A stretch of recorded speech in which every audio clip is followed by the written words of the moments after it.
Die Amerikaanse kroptoer van laasweek het die graanmarkte behoorlik nou wakker geskit. Mielieopbrengste lyk heelwat swakker, sojas beter en nou is die groot vraag: is ons besig om 'n nuwe hoër prysvlak te vorm of kan pryse weer terugsak oor die korttermyn? Ons kyk na hierdie en meer in hierdie week se John Deere graanmarkoorsig. Hierdie week se graanmarkoorsig word met trots aan jou gebring deur John Deere, FarmBench en Zematic Irrigation Systems. John Deere Financial verstaan dat elke seisoen unieke eise aan jou kontantvloei stel. Daarom bied hulle finansiering wat jou help om nou in die regte toerusting te belê, sonder onmiddellike druk op jou kontantvloei. Eerste betaling geskied eers in 2028 met slegs 4 jaarlikse betalings oor 'n 5 jaar periode. BTW terugbetaalbaar na 4 maande. Deposito volgens kredietaanvaarding. Dit is nou die ideale tyd om jou boerdery met die krag en akkuraatheid van 'n John Deere 9R toe te rus. Aanbod geldig slegs tot 31 Augustus 2026. Ons het nogals vuurwerke op die markte gesien maandag met die witmielie spotprys wat styg na R3.912 per ton met die Julie 27 kontrakprys op R4.271. Die geelmielie spotprys styg na R3.862 met die Julie 27 kontrakprys na R4.117.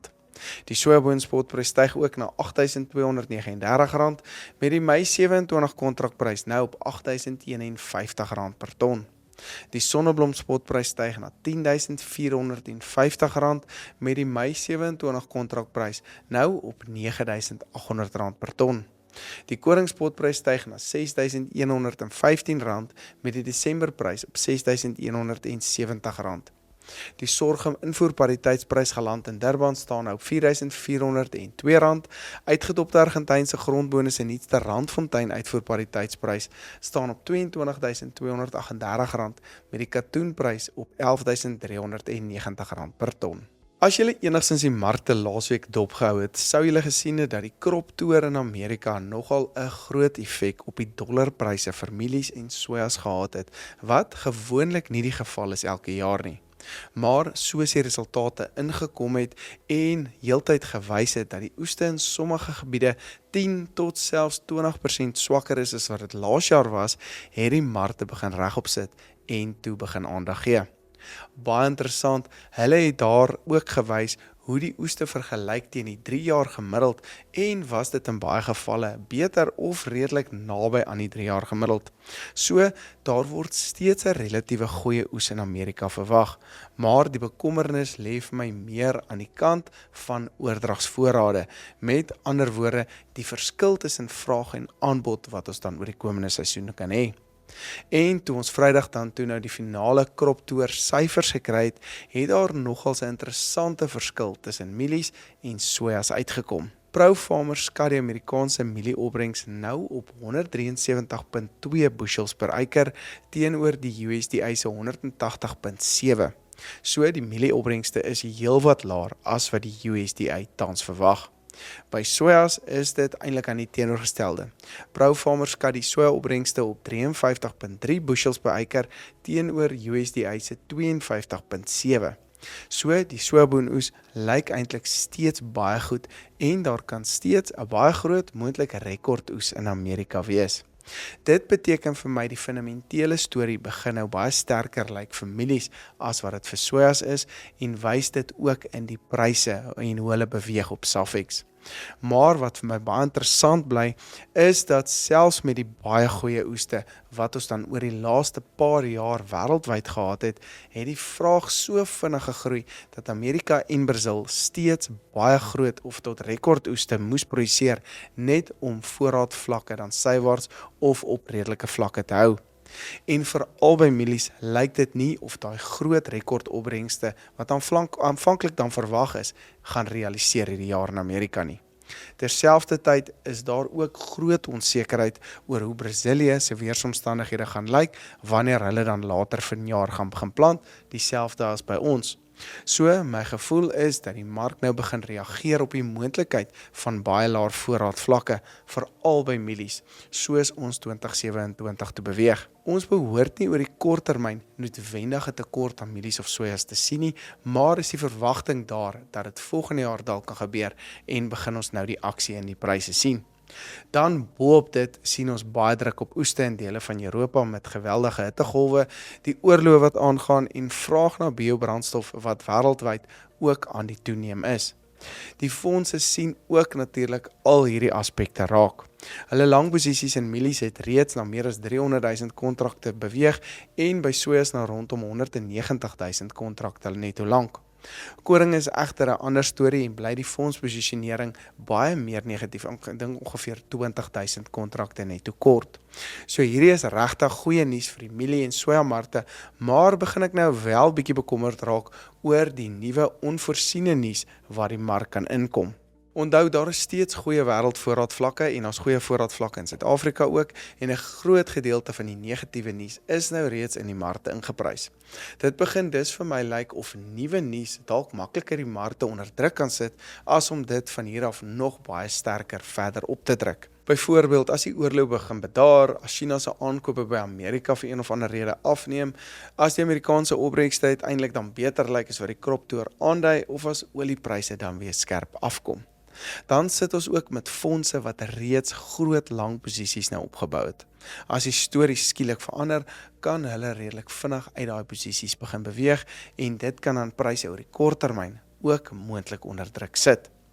Vir mielies en sojas om egter van hier af nog sterker opwaarts te beweeg, gaan ons nou nuwe bewyse nodig hê. By Amerika gaan dit veral daaroor of die finale opbrengste inderdaad dan verder gaan afkom. En dan soos Brasilië en Argentinië se aanplantings aangaan en die groeiseisoen begin, gaan die markte baie mooi kyk of El Niño werklik droogte of lae opbrengste daar gaan begin veroorsaak.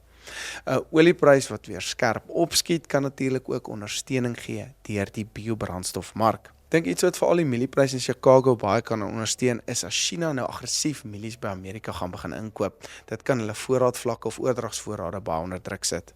En dan sien ons al hierdie SAFEX prysstygings ten spyte van 'n baie sterker rand wat nou nader aan R16 per dollar verhandel. Hier voel ek weer dat die rand eerder die risiko het om met nuwe nuus terug te beweeg na byvoorbeeld R16.50 per dollar toe as om sommer net baie sterker na R15.50 toe te beweeg.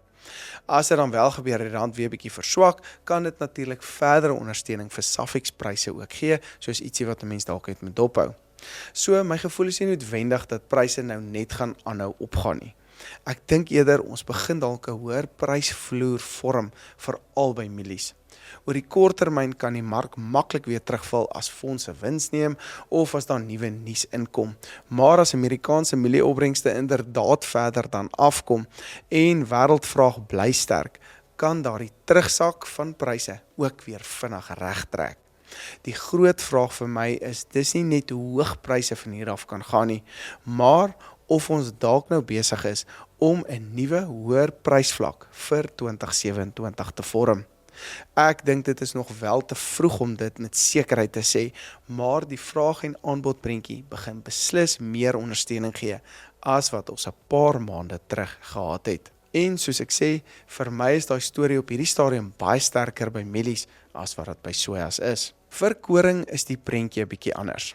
Daar is plek opbrengste wat bietjie pla, maar die groot drywer was die Oekraïne en Rusland oorlog wat nou uitvoerhawens geteken het. Die probleem is nie noodwendig dat ons minder koring in die wêreld dan beskikbaar het nie. Dis dat van daai koring nie op die oomblik maklik in die markte kan uitkom nie. Dit maak die markte dan bietjie meer senuweeagtig om net hulle lang posisies of aggressief in hierdie mark in te gaan, want 'n oorlog is natuurlik geweldig onvoorspelbaar soos ons gesien het. Die oorlog kan môre eindig of hulle kan môre besluit om nie meer die hawens aan te val nie en dan kan baie van daai koring wat dan opgehoop het in Oekraïne of in Rusland dan weer vinnig in die mark inkom. Dit sit vir my 'n bietjie van 'n demper op die opwaartse prysbeweging vir koring, natuurlik saam met die sterker rand op die oomblik. Sonneblom bly vir my nogal een van die sterker oliesate markte op die oomblik. Plaaslik is voorraad steeds redelik laag ten spyte van die groter oes wat ons gehad het, terwyl probleme in Europa en onsekerheid rondom Swartsee uitvoere ook goeie ondersteuning aan hierdie mark nou bied. Maar ek sal baie versigtig wees om hierdie sterk pryse te ver vorentoe of te ver na volgende seisoen toe te vat, want as die droogte risiko vir nuwe seisoen dan aanhou plaaslik, dink ek ons kan heelwat meer sonneblom aanplantings in Suid-Afrika ook sien. As Rusland en Oekraïne dan ook groter oeste produseer, kan dit saam heelwat meer aanbod beteken en sonneblomspryse volgende jaar weer meer onder druk sit. So hou dit dalk net in gedagte.